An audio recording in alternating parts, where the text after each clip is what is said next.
Қайырлы күн баршаңызға. Менің аты жөнім Тілеубай Арайлым Қуатбекқызы. Қарағанды қаласы номер 65-ші жалпы білім беретін мектептің информатика пәні мұғалімімін. Мен бүгін сіздермен бір платформамен таныстырғым келіп отыр. Ол платформаның аты classroom.screen деп аталады. Googleға немесе Chromeға жазасыздар Classroom Screen деп. Бірінші сілтемеге кіресіздер classroomscreen.com деген. Перевести страницу с английский деп шығады. Перевести деп басасыздар, орысшаға аударып аласыздар. Өйткені бұл ағылшын тіліндегі платформа тек бірінші бетін ғана осылай аударып береді, ал одан кейін ішіне кіргеннен қайтадан барлық ағылшын тілінде болып қалады. Екі түрлі жолмен кіруге болады. Ешқандай тіркелусіз кіру үшін запустить сейчас дегенді басасыздар, немесе тіркеліп кіруге болады. Google аккаунт арқылы немесе электронды почталарыңыз арқылы оңай тіркелесіздер. Мен қазір ешқандай тіркелусіз кіремін. Запустить сейчас. Міне, осындай кәдімгі онлайн тақта ашылады. Енді әрбір функциясымен сіздермен қысқа таныстырып өтсем. Кез келген сабақта қолдануға өте ыңғайлы. Бірінші функциясы background деп аталады. Міне, бұл жерде, яғни артқы фон таңдау. Өзінің арнайы фондары бар таңдайтын, немесе тақырыптарыңызға сай келмей жатса, өздеріңіздің папкаларыңыздың ішіндегі кез келген фотоны алып қоюға болады. Екінші, бұны көбіне сабақтың басында балалардың көңіл күйін бөлу үшін смайликтер арқылы, немесе сабақтың соңында рефлексияға пайдалануға болады, немесе сұрақ тест түрінде жалған немесе өтірік, немесе кез келген тестті балаларға сұрақ ретінде беруге болады. Ол үшін настройканы басасыздар, кез келген таңдайсыздар, мына жерге қажет сұрақтарыңызды жазасыздар, қанша смайлик керек, 5-еу ма, 4-еу ма таңдап аласыздар. Төменгі жағына түссеңіздер, кез келген функцияның астында фондар болады.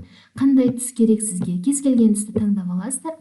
Сосын сұрақты шығарасыздар. Мына жерде сұрақ тұрады. Балалар келіп тақтаға шығып, балалар өздерінің көңіл күйлерін немесе сабақтың қалай болған, сабақтан алған әсерлерін осы смайликтер арқылы көрсетеді. Сабақтың соңында рефлексияға пайдалануға өте ыңғайлы. Одан кейін random name деген бар. Настройкасына кіресіздер, мына жерге балалардың барлық аттарын жазасыздар.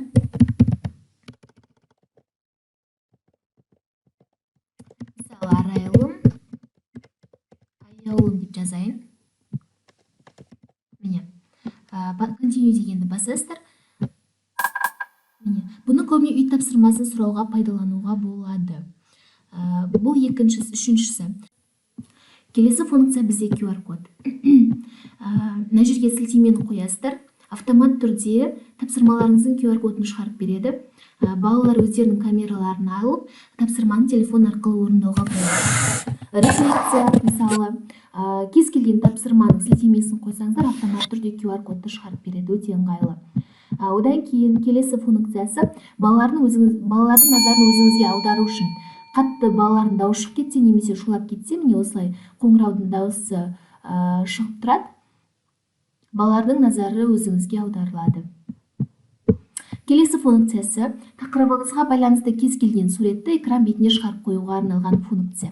Мына жерден өзіңіздің папкаңыздағы кез келген суретті алып қоясыздар, автоматты түрде экран бетіне шығарады. Немесе тапсырмаларды тақтаға жазу, яғни текст бар осы жерде, кез келген нәрсені жазуға болады. Оның шрифтін, размерін барлығын осы арқылы өзгертуге болады. Информатика сабағында қолдануға өте ыңғайлы. Келесі, балалар тақтаға шығып сурет салса болады, жазу жазса болады, осы арқылы үлкейтіп қойсаңыздар, кәдімгі тақта. Келесі, бағдаршам әдісінде қолдануға болады. Көбіне балаларға тест сұрақтарын берген кезде дайындал, баста деген сияқты, тоқта деген сияқты осындай бағдаршам әдісіне пайдалануға болады. Келесі, таймер, уақытпен жұмыс жасауға үйренеміз. Міне, осы жерден кез келген минутты қоясыздар, уақытты жібереміз.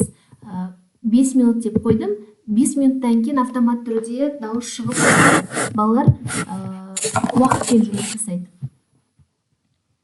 уақытты қойып қоюға болады. Міне мен қойып қойдым, сағат 11-ден 5 минут кетті. More дегенді бассаңыздар, төменгі жағында тағы бірнеше функциялар ашылады. Календар календарды қойып қоюға болады. Мына функцияны көбіне ойынға пайдалануға болады. Өздеріңіздің қалауларыңыз бойынша.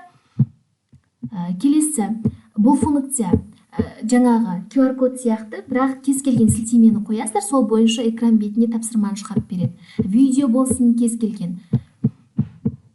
Келесі, Group Maker.